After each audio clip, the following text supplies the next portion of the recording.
Votre invité à présent dans la grande interview en direct sur Boursorama, c'est Didier Saint-Georges, membre du comité d'investissement chez Carmignac. Bonjour. Bonjour. Juste avant, un sujet sur TikTok, 110 milliards ou plus de capitalisation pour TikTok. Toc au niveau de la valorisation ou pas, un truc comme ça? Je n'ai pas étudié le titre, je Non, peux pas mais... vous dire. Non, je ne peux pas vous dire. Non, mais évidemment, mais ce n'est pas le sujet, mais c'est quand même incroyable de voir une application qui est née de nulle part, entre guillemets, qui est un succès planétaire. Bref, les marchés, vous les voyez, ils sont comme nous tous. On est entré dans une phase, j'ai envie de dire, d'hésitation. Parce que d'un côté, il y a la reprise économique. On entend beaucoup de spécialistes qui nous disent que c'est mieux prévu en termes de reprise, ça va un peu plus vite que prévu. De l'autre côté, des cas d'infection au Covid qui s'accélèrent, avec moins de morts quand même. Aux États-Unis, on dit beaucoup 50 000 cas de contamination par jour, mais le nombre de morts, lui, est toujours sur une pente descendante. Et donc, c'est reconfinement localisé. Même Jean Castex, aujourd'hui, dans un entretien, dit à BFM TV, on a un plan de reconfinement localisé. Il n'y aura plus de reconfinement général, a-t-il dit. Donc, les investisseurs sont ballottés, j'ai envie de dire, perplexes, d'où cette phase-là. C'est comme ça que vous le voyez aussi ou pas? Oui, c'est probablement le constat qu'on peut faire. C'est pas disruptif ce que je raconte. Non, voilà. On n'est pas dans les propos révolutionnaires, là, mais c'est vrai que ça souligne le fait que personne n'y voyait clair. Donc, quand on entend que les chiffres économiques sont plutôt moins mauvais que craint, oui, sauf que les estimations précédentes étaient complètement dans le brouillard. Il n'y a pas un seul économiste qui a des modèles prévus pour gérer un arrêt de 50% du PIB mondial pendant 3 mois. Donc la possibilité de rebond à partir d'ouverture économique des différents secteurs, était un truc sur lequel les prévisions étaient de toute façon dans tous les sens. D'ailleurs, c'est assez étonnant, vous avez les indicateurs de surprise économique qui sont calculés par Bloomberg, et vous apercevez que ça part absolument dans tous les sens. Ils sont excellents. Enfin, cet indicateur est très bon, me disait hier Stéphane Déo, stratégiste à la Banque Postale. Ça a rebondi à des plus hauts historiques, après être tombé à des plus bas historiques. Ça traduit quoi d'ailleurs? Ça traduit ce que je viens de vous dire. C'est-à-dire que les économistes sont perdus.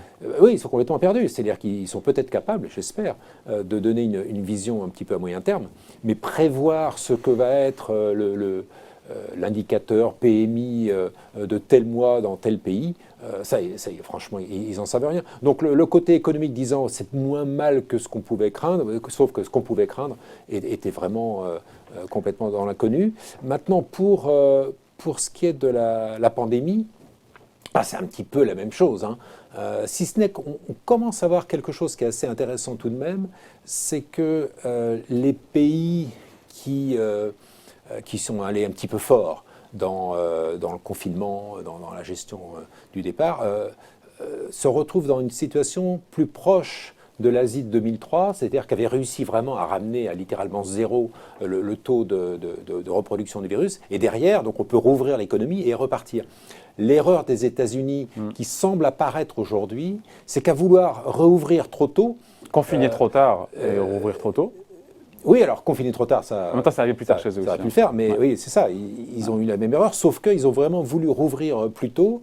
Et donc, ils rouvrent au moment où la pandémie n'est pas encore ramenée à des taux de reproduction suffisamment faibles. Et donc, ils ont des foyers d'accélération ici et là. Et donc, la question se pose, et c'est un petit peu ça ce que craignent les marchés aujourd'hui, c'est que vouloir repartir trop tôt, en réalité, dans cet arbitrage entre impératif économique et impératif sanitaire, finalement, l'impératif sanitaire revient en boomerang et pourrait faire en sorte, alors c'est peut-être une bonne nouvelle relative pour l'Europe, que l'Europe, finalement, dans les prochains mois, n'étant pas confrontée à cette nouvelle recrudescence, finalement pourrait rebondir plus vite que les États-Unis, ce qui serait quand même un fait assez notable. Ouais. En même temps, pourquoi regarder, me disait hier stratégiste de la Banque Postale, pourquoi regarder les cas de contamination qui flambent aux États-Unis, alors qu'on pourrait regarder le nombre de morts qui, lui, baisse aux États-Unis? Oui, alors et il dit c'est pour ça que les marchés ne réagissent pas. Tu dis, mais attends, c'est bizarre, les cas de contamination, ça flambe aux États-Unis, résurgence de cas de Covid, et les marchés ne bronchent pas. Il me dit parce qu'il faut regarder les nombres de morts, et quand on a un nombre de morts... Je ne sais pas ce qu'il faut regarder. Il faudrait anticiper ce que va être le futur nombre de morts, et personne n'en sait rien. C'est dans quelle mesure l'augmentation des cas peut augmenter le nombre de morts à venir. Et ça, d'ailleurs, un des premiers indices, c'est non pas le nombre de cas, mais le nombre d'hospitalisations. Et il remonte aux États-Unis. En plus, vous avez des effets statistiques assez complexes, et je pense qu'ils vont bien au-delà de se dire est-ce qu'il faut regarder le nombre de morts ou le nombre de blessés, si j'ose dire, qui sont des effets statistiques par lesquels vous avez des États pour lesquels, en effet, le nombre de cas a énormément baissé, et des États pour lesquels le nombre de cas est en train d'atteindre les niveaux de saturation des hôpitaux. Et donc, vous pouvez avoir une forte augmentation des décès dans ces régions-là, ce qui aujourd'hui est dilué par la taille du pays. Donc, comme je le disais sur le plan économique, sur le plan sanitaire, honnêtement, personne n'y voit rien. Personne ne sait quel est le risque de recrudescence du virus. On ne sait pas sur le point de vue sanitaire, on ne sait pas sur le point de vue économique, et on a un CAC 40 à 5000 points. Et donc vous arrivez à la conclusion, pourquoi les marchés montent? Les banques centrales. Ouais, mais pourquoi ça fonctionne comme ça? Et je pense que ça, il faut bien se dire que ce n'est pas une grande nouveauté, qu'on a simplement la reproduction peut-être puissance 2, puissance 3, puissance 4 de ce qu'on a connu avant, c'est-à-dire la chose suivante. Ce qui paraît être un paradoxe, c'est-à-dire des économies de toute évidence affaiblies et des marchés actions qui montent, qui font presque des plus hauts. Ça choque certains, ça. Certains. En disant c'est cynique de la part des marchés. Oui, et ça fait 10 ans d'une certaine façon qu'on a un peu ce phénomène-là. L'économie depuis 2008 est quand même pas remontée en puissance, alors qu'on a fait un parcours extraordinaire sur les marchés actions. Et la raison, peut-être un peu intellectuelle, mais il faut vraiment l'intégrer, c'est la chose suivante. Ça paraît comme un paradoxe, alors qu'au contraire, c'est totalement rationnel. Pourquoi? Parce que ce qui se produit, c'est la chose suivante. Quand le soutien au système, on va dire, économico-financier vient principalement des liquidités et que dans le même temps, l'économie réelle, la demande, est faible, le chômage est élevé, ça veut dire que l'inflation qui est créée... C'est-à-dire que l'argent des banques centrales ne va pas au bon endroit. Ce n'est pas qu'il ne va pas au bon endroit, c'est qu'il crée de l'inflation, la masse monétaire crée de l'inflation, mais comme elle ne peut pas être une inflation des prix parce que la demande est faible, parce que les capacités de production sont assez peu utilisées, cette inflation, on la retrouve uniquement dans les actifs financiers. Ce qui fait que dans cette crise-là, depuis le début de l'année, il se passe la même chose, mais avec un effet multiplicateur, parce que la demande est effectivement très faible, les taux d'utilisation de capacité des entreprises est très faible également, donc vraiment le risque d'inflation des prix à la consommation est extrêmement faible, probablement encore plus faible qu'il y a 6 mois. Et par conséquent, le traitement de la crise par des liquidités se traduit encore plus par une inflation des actifs financiers. Certains disent que le traitement n'était pas le bon. Justement, certains disent que ce traitement n'était pas le bon et que ces monnaies créées par les banques centrales, elles ne se déversent pas suffisamment dans la vraie vie, dans l'économie réelle. Et parce que ça fait monter les marchés boursiers. Tant mieux pour ceux qui ont des actions et qui ont un patrimoine immobilier, mais pour le reste des gens, ça ne les aide pas. C'est un sujet de 10 ans. Mais qui arrive à son paroxysme aujourd'hui, vu les montants qui sont en jeu. On arrive à des niveaux... Alors je ne sais pas si ça peut encore aller plus loin. Peut-être pas, parce que ça commence à générer tout de même quelques réactions. Ce qui va se passer aux élections américaines peut être influencé par ça. C'est-à-dire quand vous constatez aux États-Unis qu'un très très grand nombre d'électeurs, de citoyens, avec toute cette ascension des marchés financiers, a toujours des salaires à peu près égaux à ceux qu'ils étaient il y a 10 ans, ou un taux d'épargne qui est extrêmement faible, et ils voient qu'aujourd'hui le traitement de cette crise renforce en réalité cette inégalité entre ceux qui touchent des salaires et ceux qui ont des actifs financiers, alors on peut imaginer que ce traitement néolibéral de la crise peut avoir des impacts économiques. Et si Joe Biden est élu, on peut imaginer, on a le temps, tout peut changer. Les sondages sont en sa faveur aujourd'hui. Voilà, ça va dépendre un petit peu s'il prend un vice-président qui lui apporte les voix de la gauche démocrate ou pas. Donc le côté radical de son programme n'est pas encore défini. Mais on peut en effet avoir, à partir de l'an prochain, un traitement de ce problème économico-financier qui soit moins via des liquidités déversées par les banques centrales comme depuis 10 ans et davantage vers une redistribution de la richesse. Donc à ceux qui pointent encore une fois cette déconnexion entre les marchés financiers et l'économie réelle, même le FMI s'y est mis à dire ça, c'était il y a quelques jours, vous répondez quoi encore une fois? Vous dites c'est vrai mais en même temps derrière il y a des banques centrales. C'est leur faute quelque part. Je réponds surtout que c'est un phénomène qui date de 10 ans, qui a sa cohérence rationnelle que je décrivais. Quand vous ne pouvez pas avoir d'inflation par la demande, l'inflation est dans les actifs financiers, donc elle est cohérente. L'erreur probablement, et ça c'est ce qui est intéressant aujourd'hui, l'erreur il y a 10 ans, ça a été de considérer que les gouvernements étaient pieds et poings liés parce qu'ils étaient déjà trop endettés, parce qu'ils avaient déjà trop de dettes, et par conséquent, c'était aux banques centrales de gérer la crise, intégralement. Le progrès, au moins, cette fois-ci, c'est que les gouvernements ont tiré les enseignements de ces 10 années et cette fois-ci ne se déversent pas sur les banques centrales, mais également veulent soutenir la demande, veulent soutenir l'économie. Ouais. Et donc on se retrouve avec des gouvernements aujourd'hui qui ont une attitude très différente de 2009, très différente. Alors ça amène à des endettements qui vont être encore plus élevés, des déficits encore plus élevés. On sort de la crise avec encore plus de dettes que l'on est voilà, rentré. Mais on a bien vu que sortir de la crise en 2009 en essayant d'éviter plus de dettes, fait que 10 ans plus tard, vous êtes toujours en croissance très faible, avec un taux de chômage élevé. En même temps, la dette, c'est une chose. Ce qu'il faut regarder, c'est le service de la dette. Et le paradoxe, c'est que la dette publique-privée n'a jamais été aussi élevée, mais ce que ça coûte à rembourser coûte de moins en moins cher. Oui, alors ça c'est l'argument effectivement qui rend la chose possible. Supportable. Ça rend la chose possible, mais si vous considérez, ce qui est peut-être quand même à garder en tête, qu'une dette, vous pouvez devoir la rembourser. Pas quand on est un État. Un État, il rembourse jamais une dette. Un État, il la rôle, il la... Non, mais il doit être en mesure de le faire. Et c'est très important. Une des raisons pour laquelle la France obtient ces conditions sur les marchés, c'est qu'elle n'a jamais été en défaut, elle n'a jamais été en situation de ne pas rembourser sa dette. Donc, le taux d'endettement en soi est important. Ce n'est pas que le service de la dette qu'il faut regarder. Effectivement, ça rend la chose possible, mais le taux d'endettement en soi est important.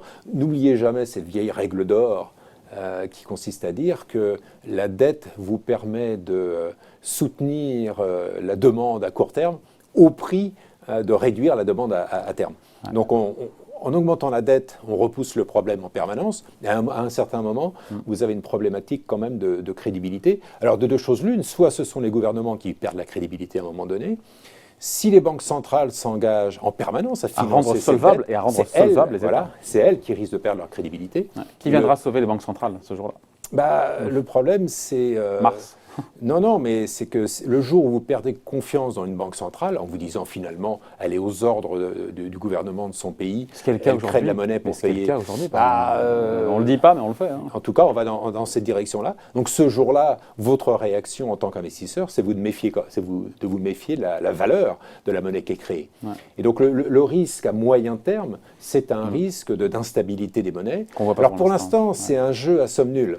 Et donc, parce que tout le monde est dans le même bateau. Oui, mais alors donc vous vous dites quelle monnaie risque de s'en sortir mieux que les autres. Vous avez une monnaie, vous avez toujours un taux de change par rapport à une autre monnaie.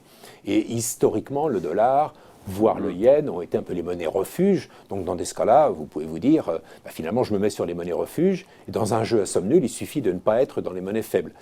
Ouais, sauf que le jour où la perception générale consiste à dire que finalement, il n'y a pas vraiment une monnaie qui mérite d'être considérée comme refuge plus que les autres, ce qui va être très difficile de détrôner le dollar, si j'ose dire, dans ce rôle-là. Mais au rythme où on va... Le substitut au dollar, j'attends de voir. Et c'est pour ça d'ailleurs qu'une des classes d'actifs qui est montée depuis le début de l'année, c'est pas seulement le Nasdaq, mais c'est également le prix de l'or, qui reflète ce risque potentiel de débasement des grandes monnaies, pas seulement d'une monnaie par rapport à une autre, mais des grandes monnaies en général. Qu'est-ce que vous répondez à celles et ceux qui disent que les marchés actions sont désormais administrés, le terme est fort, ou gouvernés par les banques centrales? C'est excessif ou il y a un fond de vérité? Parce qu'on l'a dit, c'est l'action des banques centrales qui pousse les actions vers le haut. C'est ça la réalité aujourd'hui? J'ai moi-même utilisé le mot administré dans une note récente. Non, c'est clair. Alors c'est vous, j'ai dû vous lire, ce cas-là. Donc vous êtes d'accord avec vous-même. Voilà, c'est ça. Il a ce mérite-là, Didier. Voilà, pour l'instant, je suis d'accord avec moi-même. Donc c'est incontestable. C'est incontestable pour la raison que je vous donnais. Non, mais c'est pas vous dites c'est incontestable comme si c'était une évidence, mais c'est pas problématique de se dire qu'aujourd'hui, pardon, mais les marchés actions, c'est l'offre, c'est la demande. Et là, on se dit c'est administré. Donc, on avait une courbe de taux d'intérêt qui est maintenant quasi aussi administrée par les banques centrales. Les marchés actions sont commandés, finalement, dirigés par les banques centrales. Ce qui est vrai, c'est pas problématique toujours. Il faut revenir aux bases.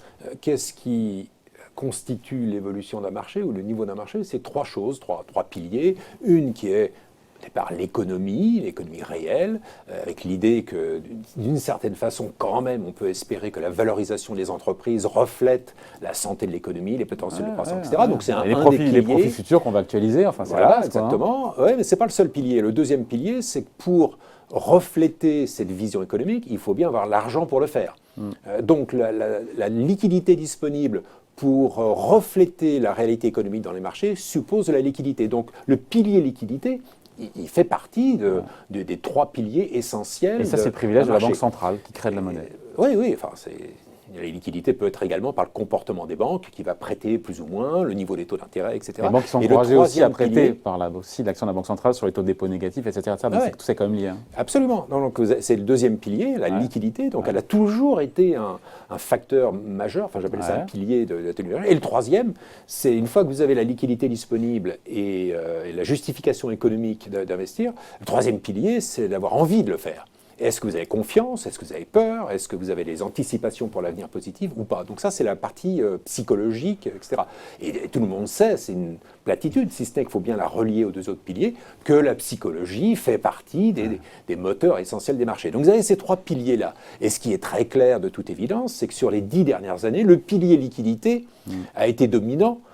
Il a permis de soutenir le pilier psychologie et donc d'autoriser que le pilier économie, lui, soit beaucoup moins important. Donc on est ça dure dans à un vitam aeternam. déséquilibre. Ça dure, pardon, mais ce triptyque-là, avec ce pilier central qui est donc la monnaie créée par les banques centrales, qui finalement, quoi qu'il arrive, ne fait qu'augmenter. Ça se finit comment, cette histoire? Alors ça se termine de 2 manières, me semble-t-il, possible. Alors là, prenez vos crayons et je note là. Première possibilité, les banques centrales ont une espèce de vertige et se disent notre rôle, entre autres, c'est la stabilité financière. Donc on ne peut pas à l'infini augmenter la taille de nos bilans parce qu'on serait la cause d'une instabilité financière alors que notre mission, c'est au contraire l'instabilité. Donc on pourrait imaginer que les banques centrales, à un moment donné, lèvent le pied. Alors, on voit ce qui se passe quand elles ont essayé de le faire. Voilà, elles ont essayé de le faire en 2018, et en 2019, elles ont fait marche arrière. Mais et il n'y avait pas un bilan qui était aussi hypertrophié qu'aujourd'hui. En plus. Oui, mais bon, la fuite en avant est encore renforcée parce que plus vous avancez, plus c'est difficile de faire marche arrière. Donc elles peuvent en sortir, c'est la théorie de beaucoup qui disent qu'elles sont piégées parce qu'elles ne peuvent plus sortir de ces bilans pédantesques. Oui, enfin, on verra, mais en tout cas, une des issues, c'est qu'à un moment donné, les banques centrales lèvent le pied. Non, pas forcément marcher en arrière, mais déjà lèvent le pied. Déjà lèvent le pied.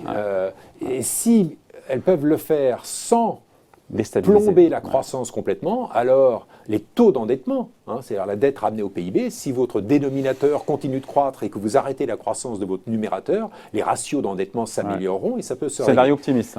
Scénario optimiste, absolument. Allez, moi c'est l'autre qui m'intéresse.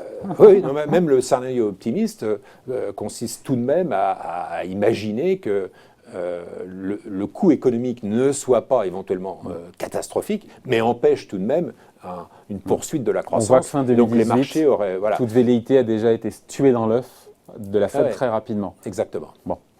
Donc, hypothèse effectivement assez optimiste, mais enfin, c'est une issue assez classique. Encore une fois, la Banque centrale a un problème quand même d'aléa moral. Elle est porteuse de cette responsabilité.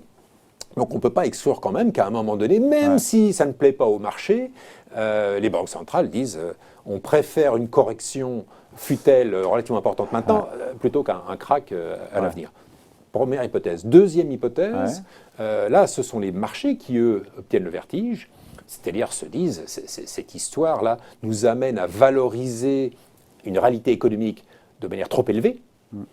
Et vous savez que moi, je ne suis pas un partisan de l'approche value en termes d'investissement, c'est-à-dire que j'ai ce sentiment qu'il n'y a pas une valeur écrite quelque part dans le monde des idées de ce que vaut une entreprise, de ce que vaut une économie. Est-ce qu'il faut la payer 20 fois les résultats, 15 fois ou 25 fois ? Personne ne le dit, c'est une fonction de ce sur quoi les marchés vont se mettre d'accord. Et on peut imaginer qu'à un moment donné, les marchés se disent, je ne sais pas, 25 fois ou 30 fois. C'est trop. C'est trop. Je considère que le bon chiffre, un matin Voilà. Et pourquoi Alexandre le Grand, un jour, a décidé de faire demi-tour pour revenir vers la Grèce et n'a pas continué vers l'Est? On ne le saura jamais. Mais vous avez des retournements. La bulle Internet en 2000 s'est produite sans qu'il y ait d'événements majeurs. À un moment donné, et c'est la loi des minorités, ça, c'est la minorité, une minorité qui décide à un moment donné d'aller dans l'autre sens, qui inverse cette tendance, et si vous avez la majorité qui suit. Donc vous n'avez pas forcément besoin d'un événement majeur, vous avez simplement besoin de quelques leaders d'opinion, on va dire, dans les marchés qui se retournent. On n'en est pas là aujourd'hui. Et ce sujet-là de perte de confiance des marchés dans cet édifice monétaire. C'est ce que je disais tout à l'heure. Je pense qu'il se retrouvera principalement dans les monnaies. Si vous n'avez pas confiance le début dans une de la banque centrale. déstabilisation des marchés pourrait venir des monnaies. C'est ça, me On semble-t-il. ne le voit pas encore. Bon, là, on a pris vachement de hauteur, on s'est projeté à plusieurs années, mais c'est hyper intéressant. À plus court terme, on se dit quoi ce qui pourrait entraîner une correction des marchés cet été, ou à contrario, le catalyseur pour que ça puisse monter, ou finalement cette pause, elle est salutaire et qu'on devrait rester... À la pause est salutaire, ça c'est certain. pour qu'elle se poursuive aussi. Ouais. Bah, Pardon, je vous remets les dans le guidon. C'est terrible. Ben, vous me remettez le nez dans les incertitudes qu'on mentionnait. C'est-à-dire, je n'ai aucune idée de ce que va être l'évolution de la pandémie aux États-Unis. Mais comment on fait chez Carmignac quand on n'a aucune idée? On prend des positions. Il faut quand même bâtir un oui, scénario. Ça, je suis ravi d'aborder cette question-là. Qu'est-ce qu'on fait en cas d'incertitude radicale? Mais vous êtes autant dans le brouillard aujourd'hui qu'il y a 2 mois? Non. Mais sur le sujet sanitaire, bien entendu. D'abord, je ne suis pas épidémiologiste, mais en plus de ça, quand je lis depuis 3 mois ce que nous prévoient les épidémiologistes, ils ne sont pas d'accord entre eux, on n'en sait rien. On ne sait pas, et pour cause, enfin c'est la faute de personne, mais on ne sait pas du tout dans quelle mesure, par exemple, à un moment donné, le consommateur new-yorkais va commencer à être influencé dans son comportement par les chiffres qu'il voit venir du Texas. Jusqu'à présent, ce n'est pas le cas. La confiance des consommateurs considère, c'est ce que vous disiez dans votre introduction, qu'il s'agit de cas locaux. Et qu'ils vont être traités localement et qui donc ne peuvent pas avoir d'influence nationale. Est-ce que le mois prochain, vous voyez la consommation générale aux États-Unis commencer à être affectée parce que sur CNN, ils verront qu'au Texas, non seulement les cas d'hospitalisation ont augmenté, mais les taux de décès également? Je n'en sais rien, on n'en sait rien. On est dans une incertitude vraiment radicale de ce point de vue-là. Et sur le plan économique, on l'a abordé ensemble, dans quelle mesure la débauche de financement qui a été proposée depuis quelques mois va permettre à la reprise d'aller au-delà de cet effet de base du 3e trimestre et va permettre de revenir. On n'en sait rien, on n'en sait rien. Et donc, la réponse à la question qui est clé, effectivement, quand on est gérant d'actifs, comment on gère? Vous ne gérez pas de milliards. Oui. Non, mais voilà, je veux dire, on n'est pas sur une petite somme. Donc c'est quoi les décisions alors? La gestion en période d'incertitude radicale, comme je le présente, ça consiste principalement, alors ça peut paraître un peu tarte à la crème, mais c'est quand même clé, consiste à se dire dans quoi je veux investir qui soit le moins sensible possible à toutes ces questions-là. Et ça se reflète d'ailleurs quand vous regardez un peu finement le comportement des marchés, vous apercevez que des entreprises dont la croissance bénéficiaire est très peu dépendante de toutes ces hypothèses, voire même... Lesquelles? Donc la tech américaine? Oui, enfin pas seulement la tech, vous avez... la pharma. Oui, mais à l'intérieur de la tech, ça va être ce qui touche à la façon dont on consomme, la façon dont on prend ses loisirs, la façon dont on produit les contenus médias et la façon dont on les consomme également. Donc ça va très très loin. C'est pas seulement aux États-Unis, c'est beaucoup en Chine également. Donc vous êtes sur des thématiques qui sont le plus possible corrélées des hypothèses macroéconomiques que vous devez faire. Et donc vous voulez me dire quoi? Vous voulez me dire quoi là? C'est quoi votre idée? Je suis un peu perdu là. C'est que si vous êtes positionné sur ces valeurs-là, vous vous moquez bien de savoir... Exemple de valeur. Oui, mais je ne veux pas trop donner de nom parce que mon département compliance va me dire que si je mentionne un nom, c'est comme si je le recommandais. Or, ce n'est pas mon métier de le recommander. Mais ce n'est pas forcément les GAFA. C'est pas forcément dans les GAFA, c'est des entreprises qui profitent du fait que vous allez probablement pas tellement prendre l'avion cet été pour passer vos vacances, mais en revanche, vous allez probablement être dans des activités de plus grande proximité, utiliser davantage les services de télétravail, etc. Et donc il y a tout un écosystème qui non seulement n'est pas pénalisé par tout ce que l'on traverse, mais qui au contraire profite de comportements qui sont ancrés de manière assez durable finalement dans des nouvelles tendances, alors que jusqu'à présent, c'était peu le cas. Le cas le plus connu, le plus évident, c'est la pénétration du commerce électronique, du commerce en ligne. Le taux de pénétration a beaucoup augmenté naturellement quand tout le monde était confiné, et vous vous rendez compte aujourd'hui quand vous regardez les chiffres que même si vous avez un déconfinement, en fait les taux d'abonnement sur le commerce en ligne sont restés très élevés. Donc il y a il y a un changement dans la façon de consommer. Une autre façon, ouais. de répondre à la question, parce que effectivement c'est la question clé, qu'est-ce qu'on fait dans un environnement d'aussi grande incertitude? Eh bien, on se met dans quelque chose qui ne paraît pas très sophistiqué, mais qui me paraît tout à fait pertinent compte tenu de notre conversation, c'est l'or. Tout simplement, parce que... Vous êtes positif sur l'or. Oui, on est positif sur l'or. Mais depuis un moment, parce que... Oui, absolument, et ça nous a bien réussi. Je vous dis, c'est une rare classe d'actifs qui est en hausse depuis le début de l'année avec le Nasdaq.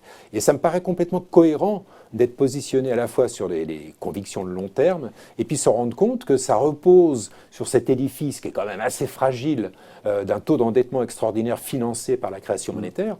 Le jour où il y a ce problème de confiance qui viendra soit des banques centrales, soit des marchés, alors les actifs réels, les actifs non papier, il n'y a pas que l'or d'ailleurs. Il y a du potentiel encore sur l'or alors, à vous écouter? En tout cas, dans une construction de portefeuille, ça a beaucoup de sens.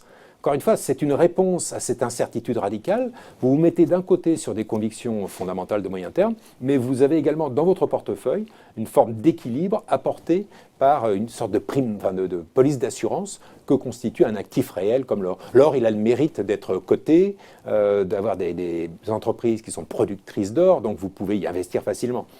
Investir dans les eaux et forêts, c'est un peu moins liquide. Dernière question que j'ai posée hier, que je pose en ce moment. Vous êtes confortable ou pas avec un CAC 40 à 5000 points? Au vu de tout ce qu'on a dit, de toutes les incertitudes, des liquidités des banques centrales, du fait qu'on n'y voit pas tellement plus clair d'un point de vue économique et sanitaire, un CAC 40 à 5000 points. Ouais. Je suis confortable avec aucun indice, pour être honnête. C'est vrai? Oui, parce que dans ces indices, vous avez eu... Aucun indice boursier? Oui, les indices boursiers, parce que, et notamment depuis 3 mois ou à peu près, vous avez eu les effets pervers de cette notion que je décrivais, par laquelle, en effet, toute cette liquidité, elle fait monter le prix des actifs financiers davantage que les prix à la consommation. Et donc c'est trop facile, d'une certaine façon.